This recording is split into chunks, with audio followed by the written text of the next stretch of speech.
የምትሰማው ልብህን ያወርደዋል፣ የምታየው ውስጥህን ያወርደዋል። አንድ ነገር ግን እየወረደ ካለ ዓለም ውስጥ አንተን በተቃራኒ ዳይሜንሽን ግራቪቲውን ሁሉ ሽሮ ወደ ላይ ወደ ሰማይ ወደ እግዚአብሔር ሐሳብ ከፍ የሚያደርግህ ምስጋናቴ። አንዳንዶቻቸው እኩል ከናንተ እኩል ዜና ሰምተው ሲያለቃቅሱ፣ እናንተ ግን ባላችሁበት ሁኔታ ሆናችሁ ማመስገን ስትጀምሩ ስፒሪታችሁ ከሁኔታ በላይ መጓዝ ይጀምራል። ብዙዎቻችሁ የምትጠብቁት ተአምራት ሊኖር ይችላል። ይገርማችኋል፣ ህይወታችሁ በራሱ ተአምራት ነው። የናንተ ዛሬን በህይወት መኖራችሁ፣ ዛሬን ፕሪዝ ማድረጋችሁ፣ ዛሬን መተንፈሳችሁ ተአምራት ነው። ለአንዳንዶቹ አስገራሚ ነው። ምክንያቱም እንደ ጠላት ሐሳብ ቢሆን ኖሮ ከአፈር በታች ከገባን ቆይተን ነበረ። እንደ ጠላት ሐሳብ ቢሆን ኖሮ የኛ ነገር ካከተመ ዘመናት ተቆጥረው ነበረ። ተአምር ነው በህይወታችን። ማንም መሰለ የትኛውም ጴንጤ ይፈራል መሰለ? ለፓስተሩ ጎረቤት የሆነው ጴንጤ አይፈራም። ሰይጣን የትኛውም ጴንጤ ይፈራል መሰለ?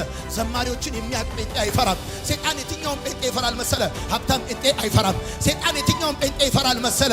በጣም ከረባቱን ለብሶ የሚከራይ ሚዜ መስሎ አዳራሽ የሚሞላው ጴንጤ እሱን አይደለም የሚፈራው። ሰይጣን የትኛውም ጴንጤ ይፈራል መሰለ? በጊዜውም ያለ ጊዜው አምላኩን የሚያመሰግንን ጴንጤ ይፈራዋል። በጉድለት ውስጥ ተመስገን፣ በከፍታ ላይ ተመስገን፣ በዝቅታ ተመስገን፣ በማግኘት ተመስገን፣ በማጣት ተመስገን። እንደነደደው እሳት እንደገጠመ ጉዳይ ቢሆን ኖሮ፣ እንዳለፍክበት ሁኔታ ቢሆን ኖሮ ዛሬም በህይወት ባልተገኘ ነበረ። ተአምር ነው። ቆመ መሄድ በራሱ ኢቭን በእግዚአብሔር ቤት መገኘት በራሱ ተአምር ነው። እነዛን አላልፋቸውም ያልካቸውን ቀናቶች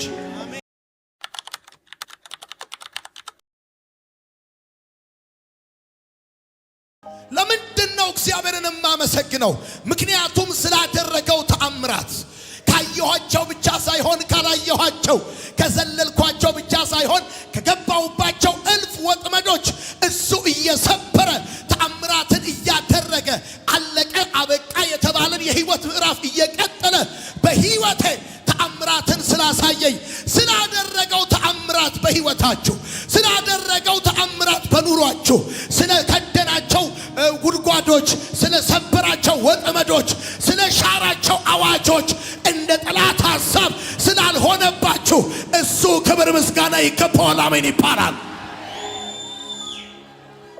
አሁን ማመስገን ስትጀምሩ አሁን ይኸውላችሁ ከነዚህ ትምህርት በኋላ ይኸውላችሁ አመስጋኝ ነው የምትሆኑት። ማታ ካቻታላፋ እኔ እንደዚህ ባርካችኋለሁ። በሄዳችሁበት ቦታ ሁሉ በኢየሱስ ስም በምስጋና ትታወቃላችሁ። ረገጥ አድርጉና አሜን በሉ። ለሰው ልጆች ስላደረገው ታምራት ስለ ምህረቱም እግዚአብሔርን ያመስግኑት። ስለ ምህረቱ አንተ ይቅርታ መጠየቅ ይደክም ይሆናል እንጂ እሱ ምህረት ማድረግ አይደክመው። ስለማያልቅ ምህረቱ፣ ስለማያልቅ ይቅርታው ሰው አንድ ጊዜ ምህረት፣ ሁለት ጊዜ ምህረት፣ ሶስት ጊዜ ምህረት ያረግና ግን አልበዛም ወይ ብሎ ይልሃል።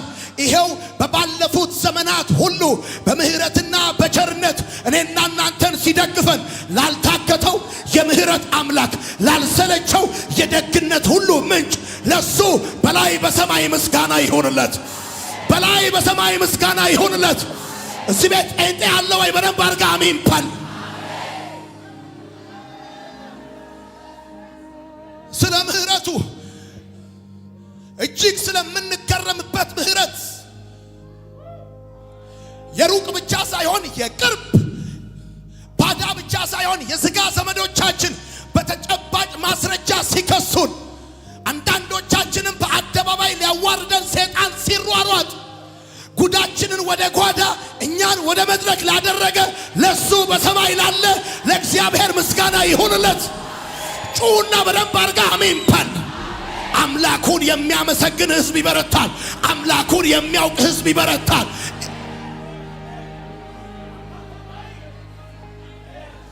ስላደረገው ነገር ብር እንዳንሰጠው ባለጠጋ ነው። ወርቅ እንዳናመጣለት በምድር ያለ ሁሉ አልማዝ የሱ ነው። በሰማይ ያሉ መላእክቶች ምስጋና አላጓደሉበትም። ለነፍሳችን ስለሆነው ቤዛ፣ ለሕይወታችን ስላደረገው ደግነት እግዚአብሔርን ተመስገን ከማለት ውጪ ምን እንለዋለን? ስላደረገው ተአምራት ብዙዎቻችሁ የምትጠብቁት ተአምራት ሊኖር ይችላል። ይገርማችኋል፣ ሕይወታችሁ በራሱ ተአምራት ነው። የናንተ ዛሬን በሕይወት መኖራችሁ፣ ዛሬን ፕሪዝ ማድረጋችሁ፣ ዛሬን መተንፈሳችሁ ተአምራት ነው። ለአንዳንዶቹ አስገራሚ ነው። ምክንያቱም እንደ ጠላት ሐሳብ ቢሆን ኖሮ ካፈር በታች ከገባን ቆይተን ነበረ። እንደ ጠላት ሐሳብ ቢሆን ኖሮ የኛ ነገር ካከተመ ዘመናት ተቆጥረው ነበረ። ተአምር ነው። በሕይወታችን በሕይወት መቆየታችን ተአምር ነው። ሰው መሆናችን ተአምር ነው። ከሰው መካከል መቆጠራችን ተአምር ነው። ስማችን ተለውጦ እኛም እንደ ሰው ማዕረግ አግኝተን ሃሌሉያ አሚን ነው ወይ? የምትጽፉ ሰዎች እግዚአብሔር ምስጋናችን ሁሉ ይገባዋል ብላችሁ እንድትጽፉ ፈልጋለሁ። ማንም ሊረዳው ከሚችለው በላይ ታላቅ ነውና እሱ ማንም ሊረዳው ከሚችለው በላይ ታላቅ ነውና ልታብራሩት የማትችሉት በዚህ ጋና ብላችሁ የማታሰምሩለት በዛ ጋና ብላችሁ የማትሉት የማታዙት እሱ ማናችንም ከምንረዳው በላይ ታላቅ ነውና አውቀነው ያልማንጨርሰው ሁል ጊዜ በማለዳ አዲስ የሆነ ሁል ጊዜ በየሰከንዱ አዲስ የሆነ አምላካችን ነውና ምስጋናችን ይገባዋል። ሆይ ምስጋናችን ለምንድን ነው የሚገባው ብላችሁ ከጠየቃችሁ እሱ ልናውቀው ልንረዳው ከምንችለው በላይ ስለሆነ ወዳጆቼ ምንም እንኳን አዲስና ሌላ ተጨማሪ ነገር በሕይወታችን ባያደርግልንም ምስጋና ይገባዋል። እግዚአብሔርን እንድናመሰግነው ሌላ ተጨማሪ ነገር እንዲያደርግልን አይገባም። ሌላ አዲስ ነገር እንዲያደርግልን አይገባም። አዎ አዲስ ነገር አልሆነላችሁም ሊሆን ይችላል።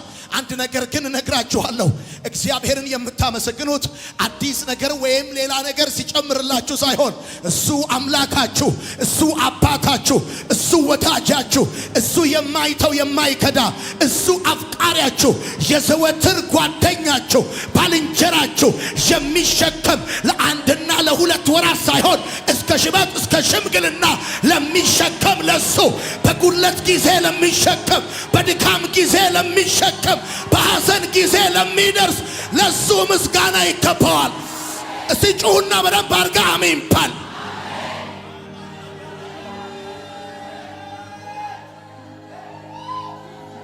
ምስጋና የሲኒየር ፓስተሩ ግዴታ አይደለም።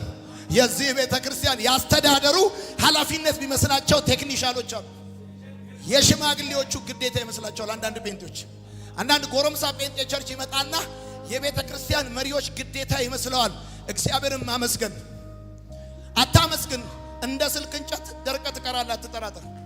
ሰዎች በክርስትና ሕይወታቸው እያደጉ ሲመጡ እየገባቸው ሲመጡ አዲስ ምስጋና ለማቅረብ አዲስ ነገር ወይም ተጨማሪ ነገር እንዲጨመርላቸው ኤክስፔክት አያደርጉ። አሁን አንዳንድ ሰው በምን ምክንያት ነው ማመሰግነው ይልሃል። የግድ የሚቆጥረው ኪሱ የሚያስገባው የሚያወራርደው እንጥፍንጥፍ የሚልበት ነገር ያስፈልገዋል። እግዚአብሔር ከምናውቀው በላይ የሆነ አምላክ ስለሆነ እግዚአብሔር አውቀን የማንጨርሰው አምላክ ስለሆነ እግዚአብሔር ቶሎ ከመለሰላችሁ እሱ አምላካችሁ እሱ ጌታችሁ እምነታችሁ በጣም እንዲበረታታ ስለሚፈልግ ቶሎ ይመለሰላችኋል። ጭራሽ ከቆየባችሁ ግን there is something ልታውቁት ከምትችሉት በላይ የሆነ አምላክ ስለሆነ ስለዚህ እግዚአብሔር እንድታመሰግኑት አዲስ ነገር ወይም ሌላ ነገር እንዲጨምርላችሁ ያስፈልጋችሁ። ሰይጣን ማንም መሰለ የትኛውም ጴንጤ ይፈራል መሰለ። ለፓስተሩ ጎረቤት የሆነውን ጴንጤ አይፈራም። ሰይጣን የትኛውም ጴንጤ ይፈራል መሰለ። ዘማሪዎችን የሚያቅ ጴንጤ አይፈራም። ሰይጣን የትኛውም ጴንጤ ይፈራል መሰለ። ሀብታም ጴንጤ አይፈራም። ሰይጣን የትኛውም ጴንጤ ይፈራል መሰለ። በጣም ከረባቱን ለብሶ የሚከራይ ሚዜ መስሎ አዳራሽ የሚሞላው ጴንጤ እሱን አይደለም የሚፈራው። ሰይጣን የትኛውም ጴንጤ ይፈራል መሰለ። በጊዜውም ያለ ጊዜው አምላኩን የሚያመሰግንን ጴንጤ ይፈራዋል። በጉድለት ውስጥ ተመስገን፣ በከፍታ ላይ ተመስገን፣ በዝቅታ ተመስገን፣ በማግኘት ተመስገን፣ በማጣት ተመስገን። ሰይጣን የትኛውን ጴንጤ ይፈራል መሰለ? ሲቀበል ብቻ ሳይሆን ሲያጣም የሚያመሰግነውን ጴንጤ ይፈራል።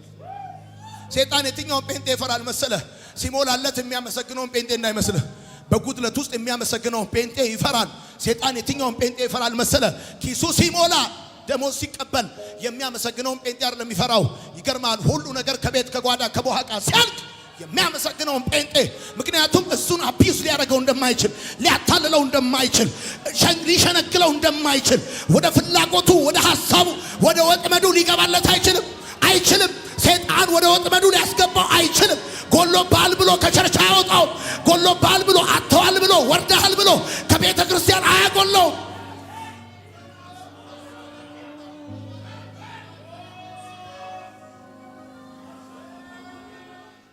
ወደ ሐሳቤ ልሂድ። የምስጋና በረከቶች አንደኛ ዋንኛውና ተቀዳሚው የምስጋና በረከት ምስጋና መንፈስህን ከፍ ያደርገዋል። መንፈስህን ከፍ ያደርገዋል።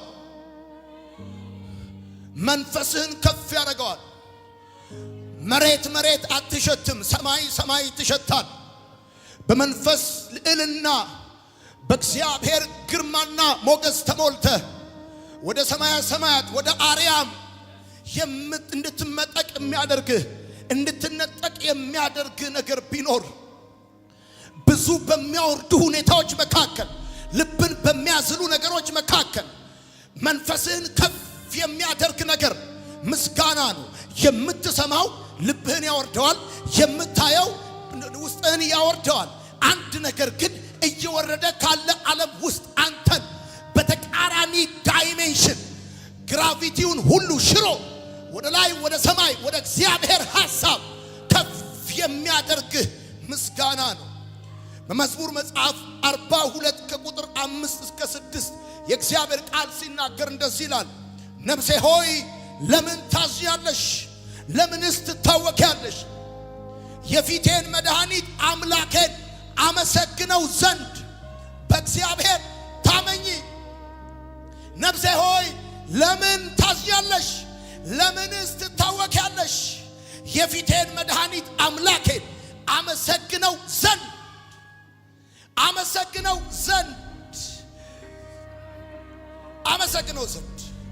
በሆነ ጉዳይ አዝናል፣ በሆነ ጉዳይ ተከፍታል። እውነት ነው። በምንኖርበት ዓለም ውስጥ የሚያሳዝንና የሚያስከፋ ነገር ብዙ ነው። ምስጋና ግን ካለበት ሁኔታ ያወጣሃል። አይኖችህን በችግርክና በሁኔታክ ላይ የምታረግ ከሆነ ጭራሽ እየሰመጥክ እየወረድክ ትሄዳለህ። ዓለም በብዙ ተስፋ ተጠምታለች። የዚህ ተስፋ አድራሻ የእግዚአብሔር ምስጋና ይባላል። የሚያመሰግን ሰው የማይገኝ መንፈሳት ከፍ ያለ መንፈሳት ምስጋና መንፈሳችሁን ከፍ ያደርገዋል። ሰዎች ካሉበት አትሞስፌር ያወጣችኋል። እየተወራ ካለበት አትሞስፌር ትወጣላችሁ። ሰፈራችሁ ካለበት አትሞስፌር ትወጣላችሁ። ማታ ካቻቲላ ማቴ አንዳንዶቻቸው እኩል ከናንተ እኩል ዜና ሰምተው ሲያለቃቅሱ እናንተ ግን ባላችሁበት ሁኔታ ሆናችሁ ማመስገን ስትጀምሩ ስፒሪታችሁ ከሁኔታ በላይ መጓዝ ይጀምራል። አንድ ቁልፍ ነገር ልንገራችሁ። መንፈሳችሁን ከፍ የሚያደርግ ነገር ቢኖር ምስጋና ነው። ይሄ ላስቲክ ሲላችሁ ህይወት ወዲያው አትሞስፌር ነው መቀየር ያለባችሁ። ወይኔ አልሰማኸኝም ያልኩት አትሞስፌር ነው መቀየር። አንድ ጊዜ አጋጥሞኛል። በፕሌን እየሄድኩኝ ተርቡላንሱ ሲያስቸግረው ለተሳፋሪዎቹ ነገረንና ከፍታዬን ልጨምር ነው አለ። በቃ ከፍ አለ። በቃ እዛ ተገላገል እና ደመናው እንደዚህ ማየት ጀመር። በቃ ምስጋና መንፈስን ከፍ ካካካካካ እያለ ሲያስቸግር በምስጋና ታረገውና ከፍ አትነጫነጭም፣ አትገጫገጭም። አሜን በል። ከፍ ፕሬዝ ጋድ። ይሄ ሶፍት ይዞ መሐረብ ይዞ የሆነ ፌጦ ይዞ የመጣ ጠቅላላ ራሱ እየተጠረገበት ወደ ቤቱ ይገባታል። አንተ ከፍ መንፈስን ከፍ ነው የሚያደርግ። ይገርማል። ጌታ ምስክሬ ነው። ከሰይጣን ራዳር ውጪ ነው የሚያደርግ። አይታይም። በቃ ሰይጣን ቢፈልግ አያገኝም። ከሰይጣን ራዳር፣ ከችግር ራዳር፣ ከለቅሶ ራዳር፣ ከሆነ ነገር ራዳር ውጪ ነው የምትሆነው። እግዚአብሔር ምስክሬ ነው። ከበሽታ ራዳር ውጪ ነው የምትሆነው። በኢየሱስም ይሄ ይሆንልሃል። የመጀመሪያ የምስጋና በረከት የመጀመሪያ የምስጋና በረከት መንፈሳችሁን ከፍ ያደርገዋል። ምስጋና። ሁለተኛው የምስጋና በረከት የእግዚአብሔር ሕልውና እንዲሰማን ያደርጋል። የእግዚአብሔር ሕልውና እንዲሰማን ያደርጋል። ቢሰማንም ባይሰማንም የእግዚአብሔር ሕልውና በዙሪያችን አለ። በዙሪያችን አለ። አንዳንዴ ግን ላይሰማን ይችላል። ሕልውናው አይሰማን። ምክንያቱ ደግሞ እሱ ስለሌለ ሳይሆን እኛ ስለራቅን ነው። አስታውስ፣ ቢሰማህም ባይሰማህም የእግዚአብሔር ሕልውና በዙሪያ ካለ።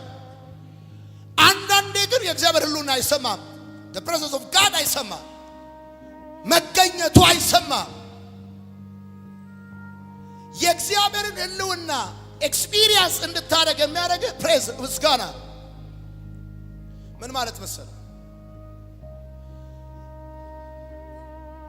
የእግዚአብሔር ሕልውና ሳይሰማ ሲቀር it is a time to praise ማለት ነው። ልክ ሕልውናውን ኤክስፒሪየንስ እንዳላደረግ ሲሰማ ያ የምስጋና ራይት ታይም ነው ማለት ነው። ልክ ማመስገን ስትጀምር አትሞስፌሩ መቀየር ይጀምራል። የከበበክ ነገር ልክ እንደ ሞራ መገፈፍ ይጀምራል። ባንተና በእግዚአብሔር ፕሬዘንስ መካከል ገብቶ የነበረው መጋረጃ መቀደድ ይጀምራል።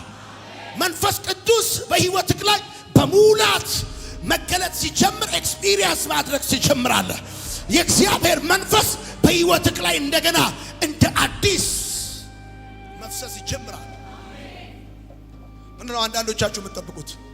አንዳንዶቻችሁ የምትጠብቁት የቦንኬ ጃኬት መጥቶ እላያችሁ ላይ ወፍ ጃኬት እንደዚህ ምናምን ተደርጋችሁ እና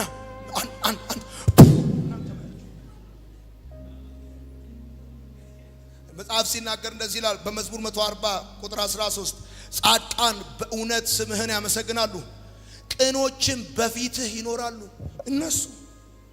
እነሱ ናቸው በመገኘቱ የሚኖሩት። በፊት የሚለው ቃል መገኘት ነው። እነሱ ናቸው በፊት የሚኖሩት፣ በመገኘት የሚኖሩት እነሱ። አንተ ነህ እንጂ በእግዚአብሔር መገኘት በእግዚአብሔር ፊት መኖር ያለብህ። የእግዚአብሔር መገኘትና ሕልውናማ አንተ ያገልጠቀ ቴሌቪዥን ለማየት አንተ ዛሬ ጠዋት ትጸልያለህ እንዴ? እግዚአብሔር ሆይ ዛሬ ፋና ማየት ፈልጋለሁ በኢየሱስ ስም። ዛሬ ቢቢሲ ማየት ፈልጋለሁ። ኤኒ ካይንድ ኦፍ ውጊያ ቴሌቪዥን እንዳላይ በጌታ በኢየሱስ ስም እገስጻለሁ፣ ነቅላለሁ፣ ተቅላለሁ አትልም። ቴሌቪዥን ለማየት ከፈለክ ያለህ አማራጭ አንድ ጉዳይ ብቻ ነው። ሪሲቨሩን ገዝተህ ኦን ማድረግ። ሪሲቨሩን ሳትገዛ ኦን ሳታረግ ዝም ብለህ በባዶ ኦና ቤት ቆመህ ኢን ጂሰስ ኔም ቴሌቪዥን the power of television ምን አይገለጥም። ስለዚህ ምን ልፈልጌ ነው? የእግዚአብሔር ፕሬዘንስ በክርስቶስ በኩል ተለቋል። አሁን እዚህ ቤት እኮ ቴሌቪዥን አለ፣ አታውቁም? ሞገዱ አለ። አሁን እዚህ ቤት ቴሌቪዥን የማታዩት ቴሌቪዥን ሞገዱ ስለሌለ አይደለም፣ ሪሲቨሩ ስለሌለ ነው። ኦልሬዲ አየር ላይ አለ። ምኑ? የቴሌቪዥኑ ሞገድ። ከዛ ካንተ የሚጠበቀው ምንድነው? ቴሌቪዥኑን አምጥተህ ሰክተህ ኦን ማድረግ ብቻ ነው ካንተ የሚጠበቀው። ምን ላወራ ልፈልጌ ነው? ኦልሬዲ የእግዚአብሔር አትሞስፌር የእግዚአብሔር ፕሬዘንስ እዚህ ቤት ውስጥ አለ። ስለዚህ አሁን ያ የእግዚአብሔር አትሞስፌር የእግዚአብሔር ፕሬዘንስ እንዲነካ ከፈለክ፣ እሱን ኤክስፒሪየንስ ማድረግ ከፈለክ አንተ ነህ ከተቀመጥክበትና ከታጠቅበት ኢጎ ወጥተህ የምትገባው። ሶስተኛው የእግዚአብሔር በረከት ምስጋና ለእግዚአብሔር ያለህን መረዳት ያሳድገዋል። ለእግዚአብሔር ያለህን አንደርስታንዲንግ ያሳድገዋል ምስጋና። መዝሙር 69 ቁጥር 30 እንደዚህ ይላል፣ የእግዚአብሔርን ስም በዝማሬ አመሰግነዋለሁ፣ በምስጋናም ከፍ ከፍ አድርገዋለሁ ይላል። አንድን ነገር በአጉሊ መነጽር በምታይበት ጊዜ ከፍ ያለ ምስል ታያለህ። እግዚአብሔርን ከፍ ብሎ ማየት ከፈለክ በምስጋና ነው። ቆይ ስማ፣ እንደዚህ ብላችሁ ጻፉ። እግዚአብሔርን ማተለቅና ችግርህን ማተለቅ ምርጫ አንተ ነው። That's your choice። እግዚአብሔርን የማተለቅና ችግርህን የማተለቅ ምርጫው ያንተ ነው። ዩካን ችግርህን ማተለቅ ትችላል። አንዳንድ ሰው ችግሩን ሲያተልቀው በኢየሱስ የኛ የዘር ማንዘራችን ችግር ከቅምቅም አያቶቻችን የመነጨ ግንዱ 9ኛው ላይ እንዲህ በቀላሉ የሚሰበር የሚነቀል አይደለም ይላል። የኛ ቤት አለመሳካት፣ የኛ ቤት ምን የሆነ ውጤት ማጣት፣ ችግርህንም ማተለቅ እግዚአብሔርን ማተለቅ ዳስ ዩር ቾይስ። እግዚአብሔርን ማተለቅ ከፈለክ ግን ያለህ አማራጭ አንድ ጉዳይ ነው፣ ምስጋና ነው። ምስጋና ነው።